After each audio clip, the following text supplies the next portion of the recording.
मेरे प्यारे देशवासियों, नमस्कार।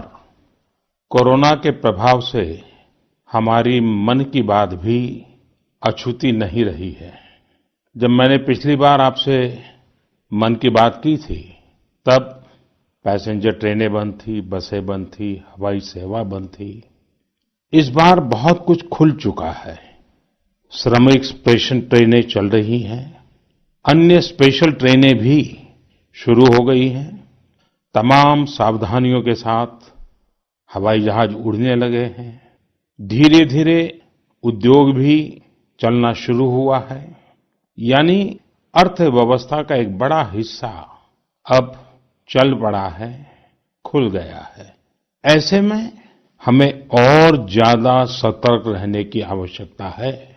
2 गज की दूरी का नियम हो, मुंह पर मास्क लगाने की बात हो सके तो वहां तक घर में रहना हो, ये सारी बातों का पालन, उसमें जरा भी ढिलाई नहीं बरतनी चाहिए। देश में सबके सामूहिक प्रयासों से कोरोना के खिलाफ लड़ाई बहुत मजबूती से लड़ी जा रही है। जब हम दुनिया की तरफ देखते हैं तो हमें अनुभव होता है कि वास्तव में भारतवासियों की उपलब्धि कितनी बड़ी है। हमारी जनसंख्या ज्यादातर देशों से कई गुना ज्यादा है। हमारे देश में चुनौतियां भी भिन्न प्रकार की हैं, लेकिन फिर भी हमारे देश में कोरोना उतनी तेजी से नहीं फैल पाया जितना दुनिया के अन्य देशों में फैला। कोरोना से होने वाली मृत्यु दर भी हमारे देश में काफी कम है। जो नुकसान हुआ है उसका दुख हम सबको है, लेकिन जो कुछ भी हम बचा पाए हैं वो निश्चित तौर पर देश की सामूहिक संकल्प शक्ति का ही परिणाम है। इतने बड़े देश में हर एक देशवासी ने खुद इस लड़ाई को लड़ने की ठानी है। ये पूरी मुहिम पीपल ड्रिवन है। साथियों, देशवासियों की संकल्प शक्ति के साथ एक और शक्ति इस लड़ाई में हमारी सबसे बड़ी ताकत है, वो है देशवासियों की सेवा शक्ति। वास्तव में इस महामारी के समय हम भारतवासियों ने ये दिखा दिया है कि सेवा और त्याग का हमारा विचार केवल हमारा आदर्श नहीं है, बल्कि भारत की जीवन पद्धति है। और हमारे यहाँ तो कहा गया है, सेवा परमो धर्मः। सेवा स्वयं में सुख है, सेवा में ही संतोष है। आपने देखा होगा कि दूसरों की सेवा में लगे व्यक्ति के जीवन में कोई डिप्रेशन या तनाव कभी नहीं दिखता। उसके जीवन में, जीवन को लेकर उसके नजरिए में भरपूर आत्मविश्वास, सकारात्मकता और जीवंतता प्रतिपल नजर आती है। साथियों, हमारे डॉक्टर्स, नर्सिंग स्टाफ, सफाई कर्मी, पुलिसकर्मी, मीडिया के साथी, ये सब जो सेवा कर रहे हैं, उसकी चर्चा मैंने कई बार की है। मन की बात में भी मैंने उसका जिक्र किया है। सेवा में अपना सब कुछ समर्पित कर देने वाले लोगों की संख्या अनगिनत है। ऐसे ही एक सज्जन है तमिलनाडु के सी मोहन। सी मोहन जी मदुरै में एक सैलून चलाते हैं। अपनी मेहनत की कमाई से इन्होंने अपनी बेटी की पढ़ाई के लिए 5 लाख रुपए बचाए थे, लेकिन इन्होंने ये पूरी राशि इस समय जरूरतमंदों, गरीबों की सेवा के लिए खर्च कर दी। इसी तरह अगरतला में ठेला चलाकर जीवन यापन करने वाले गौतम दास जी अपनी रोजमर्रा की कमाई की बचत में से हर रोज दाल चावल खरीदकर जरूरतमंदों को खाना खिला रहे हैं। पंजाब के पठानकोट से भी एक ऐसा ही उदाहरण मुझे पता चला। यहाँ दिव्यांग भाई राजू ने दूसरों की मदद से जोड़ी गई छोटी सी पूंजी से 3000 से अधिक मास्क बनवाकर लोगों में बांटे। भाई राजू ने इस मुश्किल समय में करीब 100 परिवारों के लिए खाने का राशन भी जुटाया। देश के सभी इलाकों से विमेन सेल्फ हेल्प ग्रुप के परिश्रम की भी अनगिनत कहानियां इन दिनों हमारे सामने आ रही है। गांवों में, छोटे कस्बों में हमारी बहनें, बेटियां हर दिन हजारों की संख्या में मास्क बना रही हैं। तमाम सामाजिक संस्थाएं भी इस काम में इनका सहयोग कर रही हैं। साथियों, ऐसे कितने ही उदाहरण हर दिन दिखाई और सुनाई पड़ रहे हैं। कितने ही लोग खुद भी मुझे नमो ऐप और अन्य माध्यमों के जरिए अपने प्रयासों के बारे में बता रहे हैं। कई बार समय की कमी के चलते मैं बहुत से लोगों का, बहुत से संगठनों का, बहुत सी संस्थाओं का नाम नहीं ले पाता हूँ। सेवाभाव से लोगों की मदद कर रहे ऐसे सभी लोगों की मैं प्रशंसा करता हूँ, उनका आदर करता हूँ, उनका तहे दिल से अभिनंदन करता हूँ। मेरे प्यारे देशवासियों, एक और बात जो मेरे मन को छू गई है, वो है संकट की इस घड़ी में इनोवेशन। तमाम देशवासी गांवों से लेकर शहरों तक, हमारे छोटे व्यापारियों से लेकर स्टार्टअप तक, हमारी लैब्स कोरोना के खिलाफ लड़ाई में नए-नए तरीके इजाद कर रहे हैं, नए-नए इनोवेशन कर रहे हैं। जैसे नासिक के राजेंद्र यादव का उदाहरण बहुत दिलचस्प है। राजेंद्र जी नासिक में सतना गांव के किसान हैं।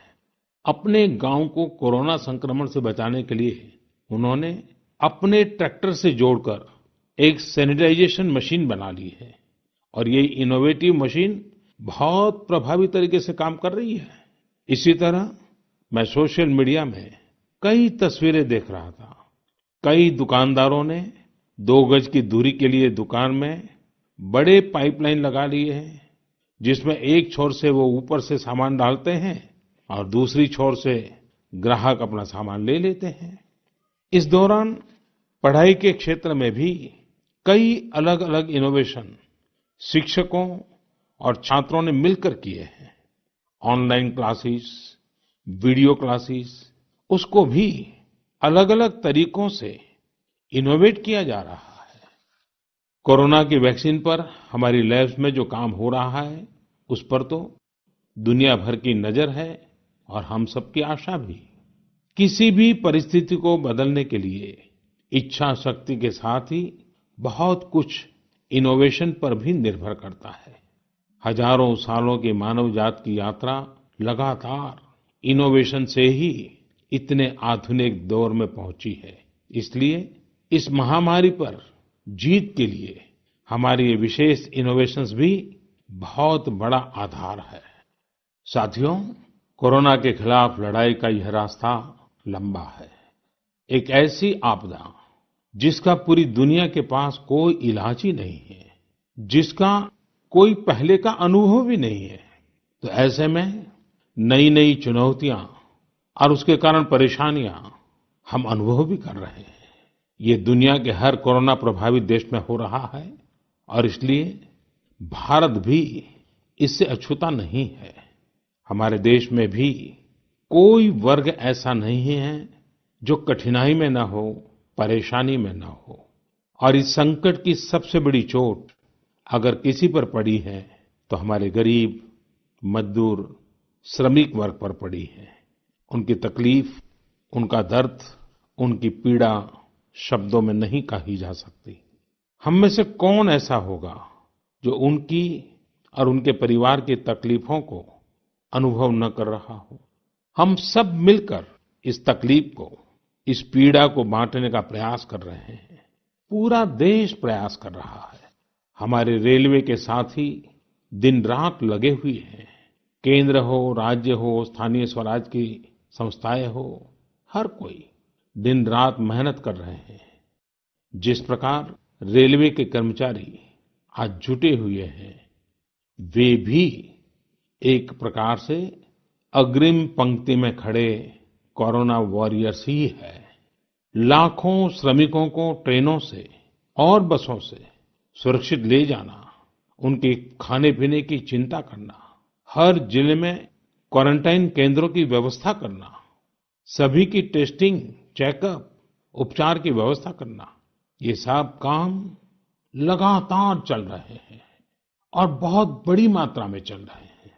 लेकिन साथियों, जो दृश्य आज हम देख रहे हैं, इससे देश को अतीत में जो कुछ हुआ, उसके अवलोकन और भविष्य के लिए सीखने का अवसर भी मिला है।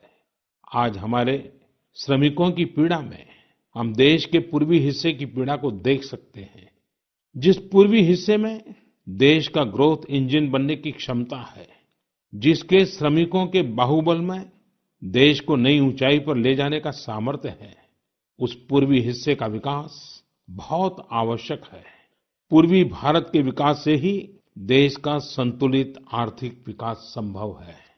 देश ने जब मुझे सेवा का अवसर दिया, तभी से हमने पूर्वी भारत के विकास को प्राथमिकता दी है। मुझे संतोष है कि बीते वर्षों में इस दिशा में बहुत कुछ हुआ है और अब प्रवासी मजदूरों को देखते हुए बहुत कुछ नए कदम उठाना भी आवश्यक हो गया है और हम लगातार उस दिशा में आगे बढ़ रहे हैं। जैसे कहीं श्रमिकों की स्किल मैपिंग का काम हो रहा है, कहीं स्टार्टअप्स इस काम में जुटे हैं, कहीं माइग्रेशन कमीशन बनाने की बात हो रही है। इसके अलावा केंद्र सरकार ने अभी जो फैसले लिए हैं, उससे भी गांवों में रोजगार, स्वरोजगार, लघु उद्योगों से जुड़ी विशाल संभावनाएं खुली हैं। ये फैसले इन स्थितियों के समाधान के लिए हैं, आत्मनिर्भर भारत के लिए हैं। अगर हमारे गांव आत्मनिर्भर होते, हमारे कस्बे, हमारे जिले, हमारे राज्य आत्मनिर्भर होते, तो अनेक समस्याओं ने वो रूप नहीं लिया होता जिस रूप में वो आज हमारे सामने खड़ी है। लेकिन अंधेरे से रोशनी की ओर बढ़ना मानव स्वभाव है। तमाम चुनौतियों के बीच मुझे खुशी है कि आत्मनिर्भर भारत पर आज देश में व्यापक मंथन शुरू हुआ है। लोगों ने अब इसे अपना अभियान बनाना शुरू किया है। इस मिशन का नेतृत्व देशवासी अपने हाथ में ले रहे हैं। बहुत से लोगों ने तो ये भी बताया है कि उन्होंने जो जो सामान उनके इलाके में बनाए जाते हैं, उनकी एक पूरी लिस्ट बना ली है। ये लोग अब इन लोकल प्रोडक्ट्स को ही खरीद रहे हैं और वोकल फॉर लोकल को प्रमोट भी कर रहे हैं। मेक इन इंडिया को बढ़ावा मिले, इसके लिए सब कोई अपना अपना संकल्प जता रहा है। बिहार के हमारे एक साथी श्रीमान हिमांशु ने मुझे नमो ऐप पर लिखा है कि वो एक ऐसा दिन देखना चाहते हैं जब भारत विदेश से आने वाले आयात को कम से कम कर दे, चाहे पेट्रोल, डीजल, ईंधन का आयात हो, इलेक्ट्रॉनिक आइटम्स का आयात हो, यूरिया का आयात हो या फिर खाद्य तेल का आयात हो। मैं उनकी भावनाओं को समझता हूँ। हमारे देश में कितनी ही ऐसी चीजें बाहर से आती हैं जिन पर हमारे ईमानदार टैक्स पेयर्स का पैसा खर्च होता है, जिनका विकल्प हम आसानी से भारत में तैयार कर सकते हैं। असम के सुदीप ने मुझे लिखा है कि वो महिलाओं के बनाए हुए लोकल बैम्बू प्रोडक्ट्स का व्यापार करते हैं और उन्होंने तय किया है कि आने वाले 2 वर्ष में वे अपने बैम्बू प्रोडक्ट को एक ग्लोबल ब्रांड बनाएंगे। मुझे पूरा भरोसा है आत्मनिर्भर भारत अभियान इस दशक में देश को नई ऊंचाई पर ले जाएगा। मेरे प्यारे देशवासियों, कोरोना संकट के इस दौर में मेरी विश्व के अनेक नेताओं से बातचीत हुई है, लेकिन मैं एक सीक्रेट जरूर आज बताना चाहूंगा। विश्व के अनेक नेताओं की जब बातचीत होती है तो मैंने देखा इन दिनों उनकी बहुत ज्यादा दिलचस्पी योग और आयुर्वेद के संबंध में होती है। कुछ नेताओं ने मुझसे पूछा कि कोरोना के इस काल में ये योग और आयुर्वेद कैसे मदद कर सकते हैं। साथियों, अंतर्राष्ट्रीय योग दिवस जल्द ही आने वाला है। योग जैसे जैसे लोगों के जीवन से जुड़ रहा है, लोगों में अपने स्वास्थ्य को लेकर जागरूकता भी लगातार बढ़ रही है। अभी कोरोना संकट के दौरान भी ये देखा जा रहा है कि हॉलीवुड से हरिद्वार तक घर में रहते हुए लोग योग पर बहुत गंभीरता से ध्यान दे रहे हैं। हर जगह लोगों ने योग और उसके साथ साथ आयुर्वेद के बारे में और ज्यादा जानना चाहा है, उसे अपनाना चाहा है। कितने ही लोग जिन्होंने कभी योग नहीं किया, वे भी या तो ऑनलाइन योग क्लास से जुड़ गए हैं या फिर ऑनलाइन वीडियो के माध्यम से भी योग सीख रहे हैं। सही में योग कम्युनिटी, इम्यूनिटी और यूनिटी सबके लिए अच्छा है। साथियों, कोरोना संकट के इस समय में योग आज इसलिए भी ज्यादा अहम है क्योंकि ये वायरस हमारे रेस्पिरेटरी सिस्टम को सबसे अधिक प्रभावित करता है। योग में तो रेस्पिरेटरी सिस्टम को मजबूत करने वाले कई तरह के प्राणायाम है, जिनका असर हम लंबे समय से देखते आ रहे हैं। ये टाइम टेस्टेड टेक्निक्स हैं, जिसका अपना अलग महत्व है। कपालभाति और अनुलोम विलोम प्राणायाम से अधिकतर लोग परिचित होंगे, लेकिन भस्त्रिका, शीतली, भ्रामरी जैसे कई प्राणायाम के प्रकार है, जिसके अनेक लाभ भी है। वैसे आपके जीवन में योग को बढ़ाने के लिए आयुष मंत्रालय ने भी इस बार एक अनोखा प्रयोग किया है। आयुष मंत्रालय ने माय लाइफ माय योग नाम से अंतर्राष्ट्रीय वीडियो ब्लॉग उसकी प्रतियोगिता शुरू की है। भारत ही नहीं, पूरी दुनिया के लोग इस प्रतियोगिता में हिस्सा ले सकते हैं। इसमें हिस्सा लेने के लिए आपको अपना 3 मिनट का एक वीडियो बना करके अपलोड करना होगा। इस वीडियो में आप जो योग या आसन करते हुए वो करते हुए दिखाना है और योग से आपके जीवन में जो बदलाव आया है उसके बारे में भी बताना है। मेरा आपसे अनुरोध है, आप सभी इस प्रतियोगिता में अवश्य भाग लें और इस नए तरीके से अंतर्राष्ट्रीय योग दिवस में आप हिस्सेदार बनिए।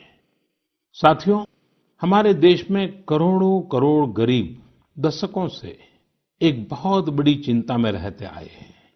अगर बीमार पड़ गए तो क्या होगा? अपना इलाज कराएं या फिर परिवार के लिए रोटी की चिंता करें? इस तकलीफ को समझते हुए इस चिंता को दूर करने के लिए ही करीब 1.5 साल पहले आयुष्मान भारत योजना शुरू की गई थी। कुछ ही दिन पहले आयुष्मान भारत के लाभार्थियों की संख्या 1 करोड़ के पार हो गई है। 1 करोड़ से ज्यादा मरीज मतलब देश के 1 करोड़ से अधिक परिवारों की सेवा हुई है। 1 करोड़ से ज्यादा मरीज का मतलब क्या होता है मालूम है? 1 करोड़ से ज्यादा मरीज मतलब नॉर्वे जैसा देश, सिंगापुर जैसा देश, उसकी जो टोटल जनसंख्या है उससे 2 गुना लोगों को मुफ्त में इलाज दिया गया है। अगर गरीबों को अस्पताल में भर्ती होने के बाद इलाज के लिए पैसे देने पड़ते, इनका मुफ्त इलाज नहीं हुआ होता, तो उन्हें एक मोटा मोटा अंदाज है करीब करीब 14,000 करोड़ रुपए से भी ज्यादा अपनी जेब से खर्च करने पड़ते हैं। आयुष्मान भारत योजना ने गरीबों के पैसे खर्च होने से बचाए हैं। मैं आयुष्मान भारत के सभी लाभार्थियों के साथ साथ मरीजों का उपचार करने वाले सभी डॉक्टरों, नर्सेज और मेडिकल स्टाफ को भी बधाई देता हूं। आयुष्मान भारत योजना के साथ एक बहुत बड़ी विशेषता पोर्टेबिलिटी की सुविधा भी है। पोर्टेबिलिटी ने देश को एकता के रंग में रंगने में भी मदद की है। यानी बिहार का कोई गरीब अगर चाहे तो उसे कर्नाटका में भी वही सुविधा मिलेगी जो उसे अपने राज्य में मिलती। इसी तरह महाराष्ट्र का कोई गरीब चाहे तो इस इलाज की वही सुविधा तमिलनाडु में मिलती।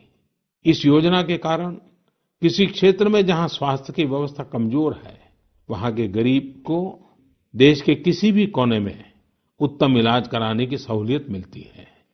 साथियों, आप ये जानकर हैरान रह जाएंगे कि 1 करोड़ लाभार्थियों में से 80% लाभार्थी देश के ग्रामीण इलाकों के हैं। इनमें भी करीब करीब 50% लाभार्थी हमारी माताएं, बहनें और बेटियां हैं। इन लाभार्थियों में ज्यादातर लोग ऐसी बीमारियों से पीड़ित थे जिनका इलाज सामान्य दवाओं से संभव नहीं था। इनमें से 70% लोगों की सर्जरी की गई है। आप अनुमान लगा सकते हैं कि कितनी बड़ी तकलीफों से इन लोगों को मुक्ति मिली है। मणिपुर के चुराचांदपुर में 6 साल के बच्चे केलेनसांग, उसको भी इसी तरह आयुष्मान योजना से नया जीवन मिला है। केलेनसांग को इतनी छोटी उम्र में ब्रेन की गंभीर बीमारी हो गई। इस बच्चे के पिता दिहाड़ी मजदूर हैं और माँ बुनाई का काम करती हैं। ऐसे में बच्चे का इलाज कराना बहुत कठिन हो रहा था, लेकिन आयुष्मान भारत योजना से अब उनके बेटे का मुफ्त इलाज हो गया है। कुछ इसी तरह का अनुभव पुडुचेरी की अमूर्था वल्ली जी का भी है। उनके लिए भी आयुष्मान भारत योजना संकट मोचक बनकर आई है। अमूर्था वल्ली जी के पति की हार्ट अटैक से दुखद मृत्यु हो चुकी है। उनके 27 साल के बेटे जीवा को भी हार्ट की बीमारी थी। डॉक्टर्स ने जीवा के लिए सर्जरी की सलाह दी थी, लेकिन दिहाड़ी मजदूरी करने वाले जीवा के लिए अपने खर्च से इतना बड़ा ऑपरेशन करवाना संभव ही नहीं था। लेकिन अमूर्था वल्ली ने अपने बेटे का आयुष्मान भारत योजना में रजिस्ट्रेशन करवाया और 9 दिनों बाद बेटे जीवा के हार्ट की सर्जरी भी हो गई। साथियों, मैंने आपको सिर्फ 3-4 घटनाओं का जिक्र किया है। आयुष्मान भारत से तो ऐसी 1 करोड़ से अधिक कहानियां जुड़ी हुई है। ये कहानियां जीते जागते इंसानों की हैं। दुख तकलीफ से मुक्त हुए हमारे अपने परिवारजनों की है। आपसे मेरा आग्रह है, कभी समय मिले तो ऐसे व्यक्ति से जरूर बात करिएगा जिसने आयुष्मान भारत योजना के तहत अपना इलाज कराया हो। आप देखेंगे कि जब एक गरीब बीमारी से बाहर आता है तो उसमें गरीबी से लड़ने की भी ताकत नजर आने लगी है। और मैं हमारे देश के ईमानदार टैक्स पेयर से कहना चाहता हूं, आयुष्मान भारत योजना के तहत जिन गरीबों का मुफ्त इलाज हुआ है, उनके जीवन में जो सुख आया है, संतोष मिला है, उस पुण्य के असली हकदार आप भी हैं। हमारा ईमानदार टैक्स पेयर भी इस पुण्य का हकदार है। मेरे प्यारे देशवासियों, एक तरफ हम महामारी से लड़ रहे हैं तो दूसरी तरफ हमें हाल में पूर्वी भारत के कुछ हिस्सों में प्राकृतिक आपदा का भी सामना करना पड़ा है। पिछले कुछ हफ्तों के दौरान हमने पश्चिम बंगाल और उड़ीसा में सुपर साइक्लोन अम्फान का कहर देखा। तूफान से अनेकों घर तबाह हो गए, किसानों को भी भारी नुकसान हुआ। हालात का जायजा लेने के लिए मैं पिछले हफ्ते उड़ीसा और पश्चिम बंगाल गया था। पश्चिम बंगाल और उड़ीसा के लोगों ने जिस हिम्मत और बहादुरी के साथ हालात का सामना किया है, प्रशंसनीय है। संकट की इस घड़ी में देश भी हर तरह से वहां के लोगों के साथ खड़ा है। साथियों, एक तरफ जहां पूर्वी भारत तूफान से आई आपदा का सामना कर रहा है, वहीं दूसरी तरफ देश के कई हिस्से टिड्डियों या लोकस्ट के हमले से प्रभावित हुए हैं। इन हमलों ने फिर हमें याद दिलाया है कि ये छोटा सा जीव कितना नुकसान करता है। टिड्डी दल का हमला कई दिनों तक चलता है। बहुत बड़े क्षेत्र पर इसका प्रभाव पड़ता है।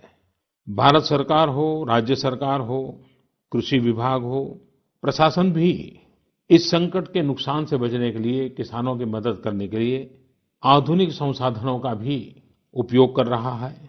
नए नए आविष्कार की तरफ भी ध्यान दे रहा है।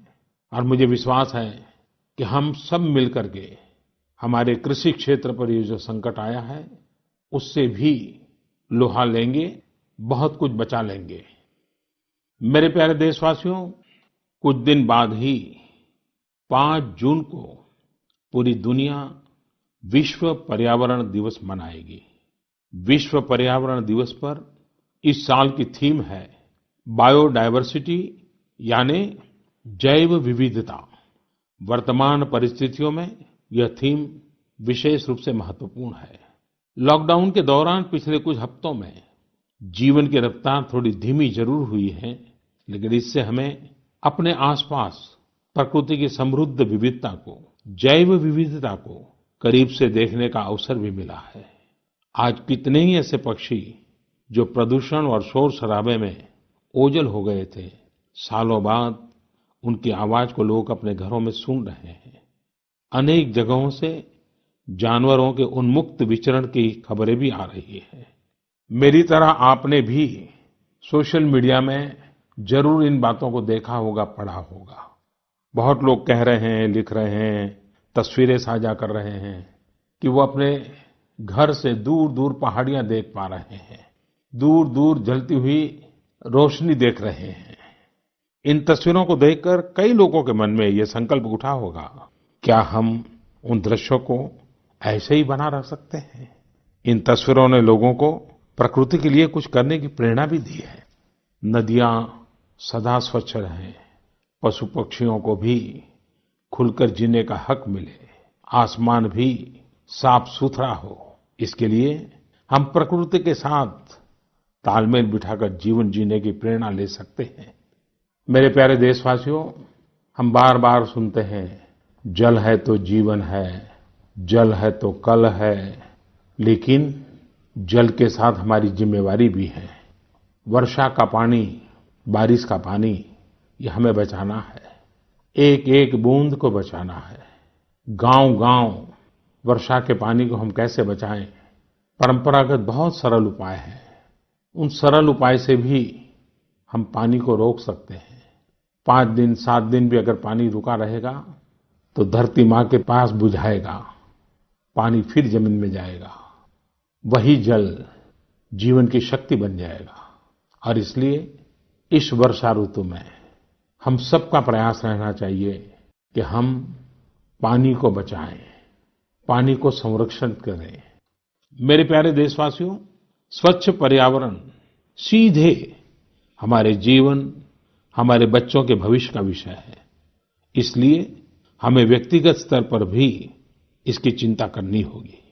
मेरा आपसे अनुरोध है कि इस पर्यावरण दिवस पर कुछ पेड़ अवश्य लगाएं और प्रकृति की सेवा के लिए कुछ ऐसा संकल्प अवश्य लें जिससे प्रकृति के साथ आपका हर दिन का रिश्ता बना रहे। हाँ, गर्मी बढ़ रही है, इसलिए पक्षियों के लिए पानी का इंतजाम करना मत भूलिएगा। साथियों, हम सबको ये भी ध्यान रखना होगा कि इतनी कठिन तपस्या के बाद, इतनी कठिनाइयों के बाद देश ने जिस तरह हालत संभाला है, उसे बिगड़ने नहीं देना है। हमें इस लड़ाई को कमजोर नहीं होने देना है। हम लापरवाह हो जाएं, सावधानी छोड़ दें, ये कोई विकल्प नहीं है। कोरोना के खिलाफ लड़ाई अब भी उतनी ही गंभीर है। आपको, आपके परिवार को कोरोना से अभी भी उतना ही गंभीर खतरा हो सकता है। हमें हर इंसान की जिंदगी को बचाना है। इसलिए 2 गज की दूरी, चेहरे पर मास्क, हाथों को धोना, इन सब सावधानियों का वैसे ही पालन करते रहना है जैसे अभी तक करते आए हैं। मुझे पूरा विश्वास है कि आप अपने लिए, अपनों के लिए, अपने देश के लिए ये सावधानी जरूर रखेंगे। इसी विश्वास के साथ आपके उत्तम स्वास्थ्य के लिए मेरी हार्दिक शुभकामनाएं हैं। अगले महीने फिर एक बार मन की बात अनेक नए विषयों के साथ जरूर करेंगे। धन्यवाद।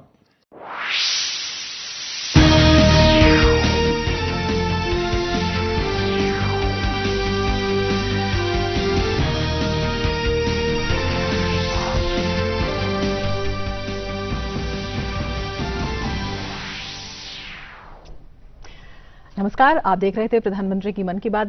ऐसे ही देश विदेश की सभी प्रमुख खबरों को देखने के लिए सब्सक्राइब करें सनातन आवाज चैनल को और बेल आइकन जरूर दबाएं।